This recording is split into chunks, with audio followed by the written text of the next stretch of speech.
Bhim army, Azad Samaj party और बहुजन समाज के उन सब योद्धाओं का मैं दिल की गहराइयों से स्वागत करता हूं जो लोग यहां पहुंचे। मैंने आपसे अपील की थी कि आप लोग उस आंदोलन को ताकतवर करने के लिए आना। आप लोग इस संख्या में आए, मैं आपका धन्यवाद करता हूं।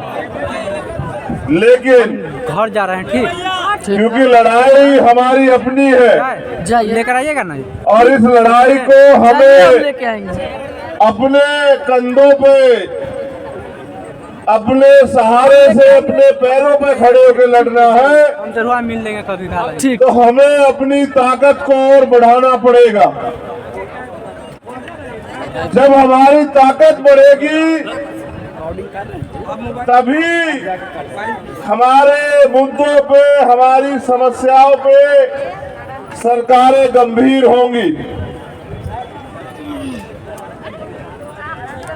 यहाँ बड़े पैमाने पर उपस्थित माताओं बहनों का भी मैं धन्यवाद करता हूँ।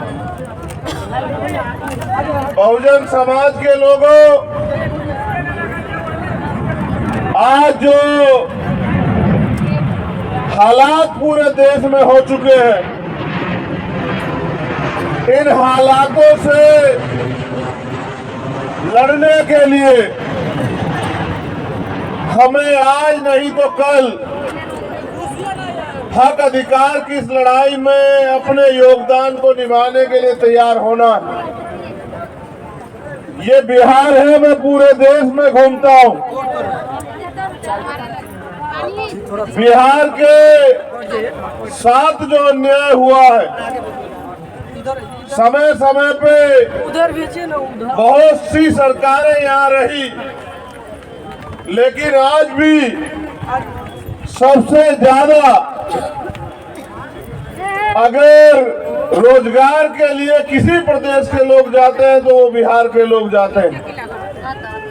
इसका मतलब कि सरकारें जो भी रही हो, वो सभी सरकारें यहाँ के लोगों की बुनियादी समस्याओं को न समझ पाई है, न ही उनको बदलने का प्रयास कर पाई। हमारे भीम आर्मी आजाद समाज पार्टी के कर्मठ, ईमानदार, संघर्षशील कार्यकर्ता और नेता पिछले 24-25 दिन बिहार के गांव गली में, सड़क पे बहुजन समाज जोड़ो, भाईचारा तैयार करो, अधिकार प्राप्त करो यात्रा के जरिए आपके बीच गए। आपकी समस्या को सरकार के आगे मीडिया के जरिए, बहुजन मीडिया के जरिए, अखबार के जरिए, दीवारों पर लिख के सरकार को जगाने का काम किया। सरकार जागी तो है, लेकिन सरकार इस बात से जागी है कि इन लोगों के वोटों को कैसे लिया जाए। वो आपके बीच संवाद के कार्यक्रम लेके आना चाहती है। मैं यहाँ के मुख्यमंत्री जी से कहना चाहता हूँ कि वो संवाद जरूर करें, लेकिन संवाद इनकी समस्याओं का हल करने के लिए करे, इनकी वोट को ठगने के लिए ना करे। जब से देश आजाद हुआ है, वोट का अधिकार आया है, हमारे लोगों ने अपनी वोट को सभी लोगों पे भरोसा करके देने का काम किया है। उनके हिस्से में मात्र वादे, उम्मीदें, सपने ही आए हैं। कई मांगे जो बहुत महत्वपूर्ण है, जो मेरे सामने भी रखी गई, यात्रा में जिन पर चर्चा हुई, मैं बहुजन मीडिया के साथियों का भी धन्यवाद करता हूं। मुझे उम्मीद है, क्योंकि ये पटना है, यही बराबर में मुख्यमंत्री जी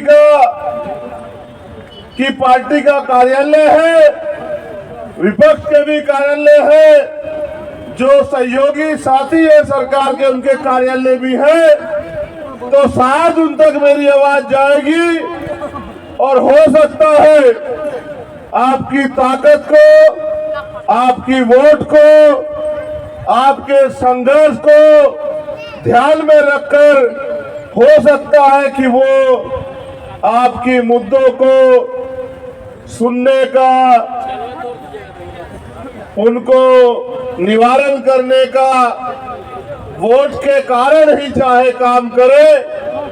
इसलिए उनके करीब ये सभा रखने का काम हमारे साथियों ने किया।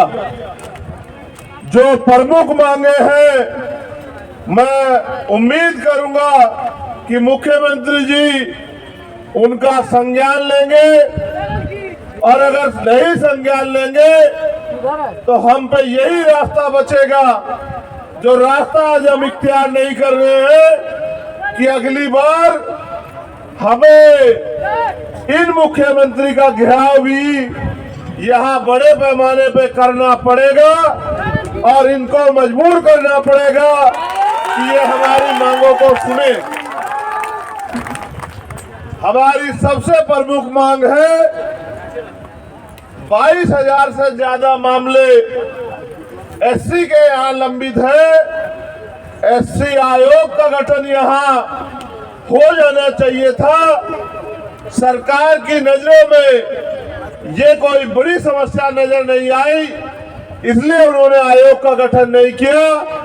हमारी मांग है कि वो जल्दी से जल्दी एससी आयोग का गठन करे। एससी, एसटी, ओबीसी और मुस्लिम छात्रों को जो छात्रवृत्ति मिलती है, जिनमें हमारे महापुरुष, चाहे संत गाडगे जी महाराज हो, चाहे बाबा साहब अम्बेडकर हो, उन्होंने ये कहा है कि शिक्षा श्रेणी का वो दूध है जो पिएगा वो दहाड़ेगा। संत गाडगे जी महाराज ने तो यहाँ तक कहा कि अगर थाली ना हो तो हाथ पे रख के खाना, मगर अपने बच्चों को जरूर पढ़ाना। एक तरफ सरकारी स्कूल है जहाँ पढ़ाई के नाम पे मजाक हो रहा है, एक तरफ प्राइवेट स्कूल है जिनकी महंगी फीस है, फिर भी जो छात्रवृत्ति हायर एजुकेशन में या +2 के बाद हमारे लोगों को मिलती थी, या ऐसे निचले की क्लास में मिलती थी, जिसका 60% पैसा केंद्र सरकार देती है और 40% पैसा राज्य सरकार देती है, उस छात्रवृत्ति को इनकी लापरवाही के कारण छात्रों को नहीं दिया जा रहा है। मेरे आज भी याद है, मैं घर पर था, सहारनपुर बक्सर का एक बच्चा मेरे घर पहुंचा। उसने मुझसे कहा कि मुझे क्रेडिट कार्ड का लोन हमने लिया था, पढ़ाई के बावजूद भी रोजगार नहीं मिल पा रहा है, बैंक वाले लोग मेरे घर के चक्कर लगा रहे हैं, मेरे घर की कुर्की के आदेश दे रहे हैं। वो रोने लगा और मुझसे कहने लगा कि भैया आप मेरी मदद कराओ, आप मुख्यमंत्री से ये अपील करो, आप उनसे ये निवेदन करो कि जो बच्चे क्रेडिट कार्ड के पैसे नहीं चुका पा रहे हैं क्योंकि रोजगार नहीं मिला है, जैसे अन्य लोगों का कर्ज माफ होता है, अगर वास्तविकता में मुख्यमंत्री जी या उप मुख्यमंत्री जी हमारे बारे में चिंतित है तो उस कर्ज को माफ करने का काम करे या फिर हमें रोजगार देने का काम करे।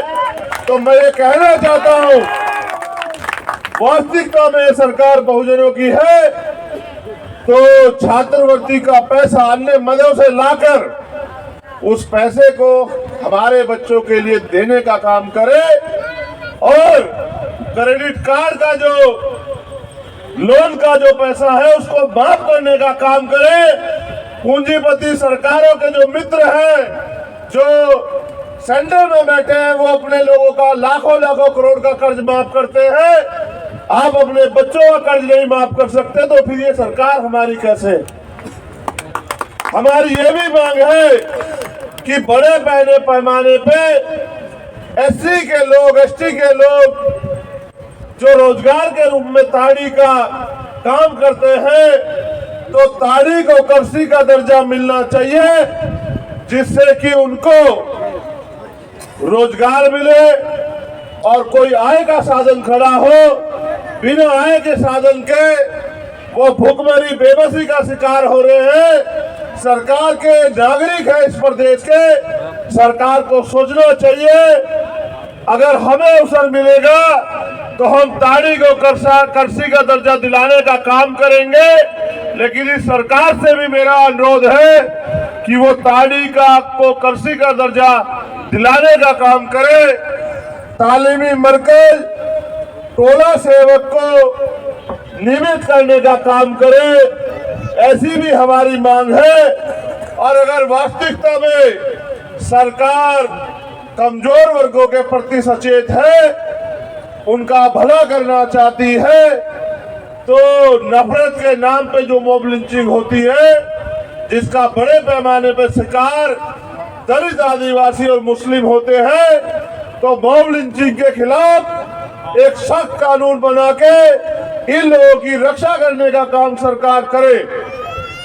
उसके साथ साथ सरकार आने पे या सरकार होने पे सरकार क्या कर सकती है, अगर सरकार को ना पता हो, मैं ये भी बताने का काम करूंगा कि कोई भी सरकार को समझ आए कि सामाजिक न्याय, सामाजिक परिवर्तन, आर्थिक मुक्ति ये सिर्फ कहने की बातें नहीं है।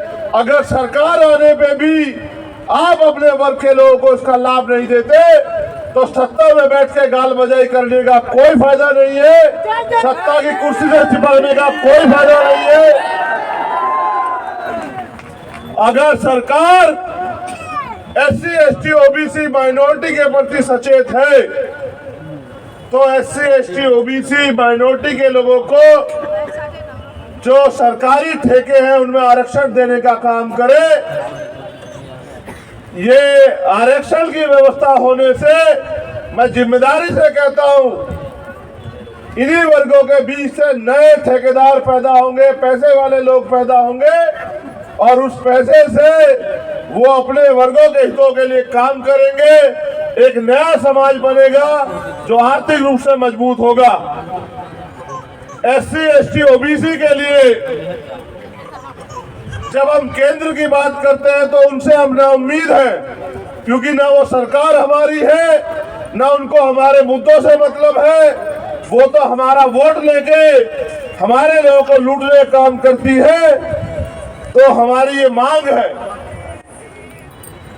कि प्रमोशन में रिजर्वेशन एससी, एसटी, ओबीसी के कर्मचारियों के लिए लागू किया जाए।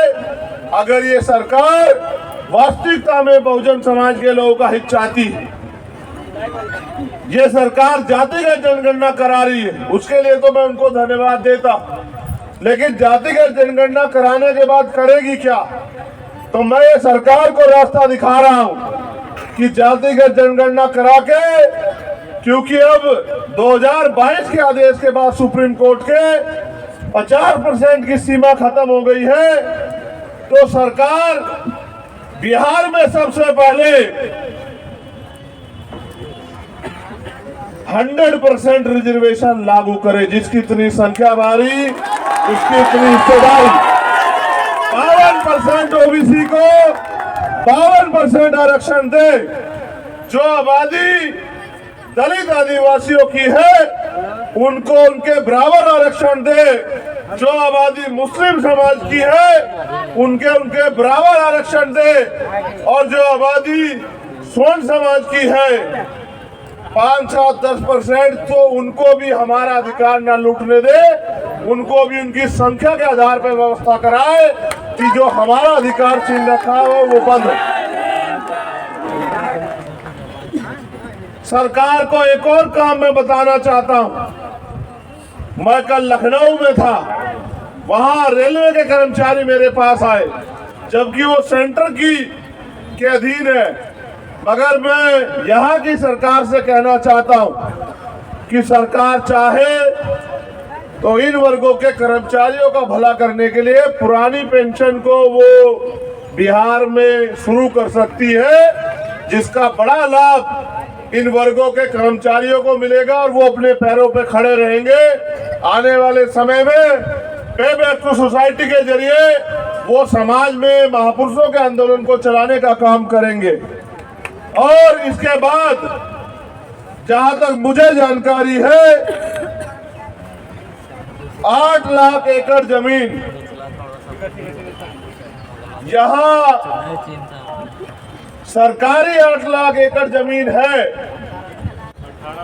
18 लाख, ये जानकारी मुझे बिहार के साथियों ने दी। अगर सरकार वाकई में संवाद करना चाहती है तो वंचित वर्ग के लोगों को कृषि करने के लिए, घर बनाने के लिए, क्योंकि आपकी कई योजनाएं गरीबों का घर छीन रही है।